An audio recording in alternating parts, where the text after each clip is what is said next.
Never. Thank you, Mr. Presiding Officer, Mr. President. Just a very quick question on this particular topic, and I will no Gentleman may longer. proceed. Thank you, Mr. President. I will no longer dwell on the Operation Romanov, despite the fact that thank you to Senator Judge Rafi Tulfo who told me that about the dates, and I will not even mention or tackle the conditional threat. But I was looking at this NBI letter dated 2nd of December 2024, marked as Annex I. This is prosecution's P4-5 exhibit. Responded Duterte to appear in connection with the investigation of the alleged grave threats. Mr. Witness, nakasaad din po dito sa sulat na iniimbestigahan ng NBI yung mga banta laban sa kanya at makakatulong po dito ang kanyang pagharap sa investigation. Tama po ba ito, Atty. Yes po, Your Honor. Tama po yan. Dahil po hindi personal na pumunta ang ating Vice Presidente, ano po yung naging epekto nito sa investigasyon ninyo sa mga banta laban sa kanyang buhay? Gusto ko lang malaman, ipinagpatuloy niyo po ba ang investigasyon ng NBI? What is now the status of this investigation? Yes, sir. Since yung second letter ng Vice President through her lawyer, may sinasabi doon na may threat sa life 6 months ago pa. So nung trinay naming i-check yun, Your Honor, ang nakita lang naming relevant information as to the security, yung pagbabawas ho ng 75 PNP personnel from BPSPG, if I'm not mistaken. And then I think transfer ho yata yung mga personnel na yan sa Manila. And then when we check the record, yun nga, merong pang, based on the COA record, merong pang 335 more or less, if I'm not mistaken, na security personnel ang Vice Presidente. So other than those facts, wala ho kaming makitang relevant na security issue dahil yun nga, hindi naman nag-appear ang ating Vice Presidente, hindi naman sila nagbigay ng any information na pwede namin pagsimulan po. So, But so after that, you did not pursue anymore the investigation on the threats against the Vice President? ang alam ko, ang aming intelligence service ay may monitoring na ginagawa from time to time. I ask this question, Mr. Witness, and for the our people.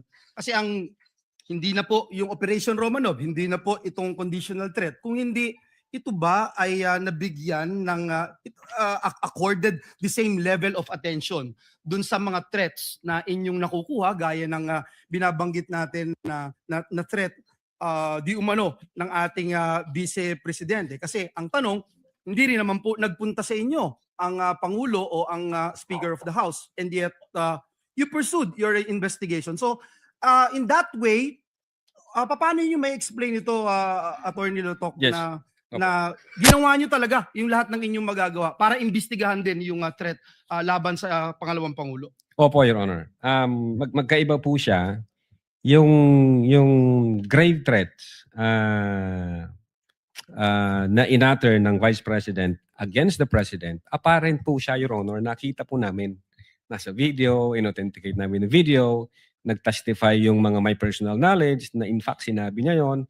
So, malinaw ho na nag-exist yung utterances na yon that qualifies the crime of grave threats. Dito ho, sa threat ng Vice Presidente, wala ho kaming ganong same na information na nakuha. Wala kaming apparent na mayroong threat against the life ng Vice Presidente. Kasi nga, hindi sila nagbigay ng specific information, hindi ho nagpakita ang Vice Presidente para mag-shed light doon sa investigation namin. So hindi ho namin siya makita na parehas. Magkaiba po yun. Ang sa Presidente, apparent siya. So definitely under the law, ang NBI can motu proprio undertake an investigation. Dito sa Vice Presidente, allegation siya. Wala kaming ma-validate na information. So hindi ho pa magti-trigger yung investigation doon. But I am sure, insofar as the intelligence service of the NBI is concerned, continuous ho yung monitoring yan at naghahanap po sila ng mga lead para masolidify yung information na yan. Thank you, Mr. Witness. I know the law. Presidente, Vice Presidente, Speaker, pwede nyong tignan at imbestigahan yan. But I feel na importanteng maipakita natin sa taong bayan that same level of attention ang ibinigay po natin, at we also, if we need to walk the extra mile of investigating, we have to do it in the name of fairness. So yun lang po Opo. yung nakita ko, and siguro yung sinasabi nyo nga po, hindi sumapat yung inyong mga nakalap na mga impormasyon, whether the information ay kulang or hindi kayo nagkaroon ng access sa mga information na to, kaya po hindi nagtuloy. Opo, Your Honor. That is insofar as the Cybercrime Division is concerned. Thank you very much. Thank Thank you. you Mr. What President. is the pleasure of Senator Judge Lacson? Thank you, Senator Judge Villanueva. I just want to pursue the point raised by Senator Judge Rapi Tulfo and the The others. gentleman may proceed and he has 2 minutes. I don't know about the other senator judges, pero until today, when Senator Judge Rapi Tulfo clarified Opo. na yung palang Oplan Romanov, a threat against the first First family. Yes, sir. Ang impression ko since last week, nung pag-uusapan natin yung Oplan Romanov, a threat ito against the Vice President. And since sabi nyo, part ng investigation ninyo, open source, di ba? Yes, sir. Opo. Yung bang speech ni Mayor Baste Duterte sa Maisog, naging part ba ng open source nyo yun? Part ng In this particular investigation that you conducted. hindi po siya nag-form part as So kulang kasama yung inyong doon. open source Yeah, information. Hindi po kami nakafocus sa Romanov, Your Okay. Honor. Okay.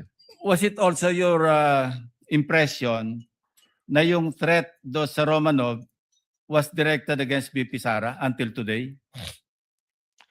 I don't Please be honest. yeah, Don't be ashamed. No? I don't think so, Your Honor, kasi unang-una ang context ng Operation Romanov against the first family. I know. So it definitely against the president and his family, Your Honor.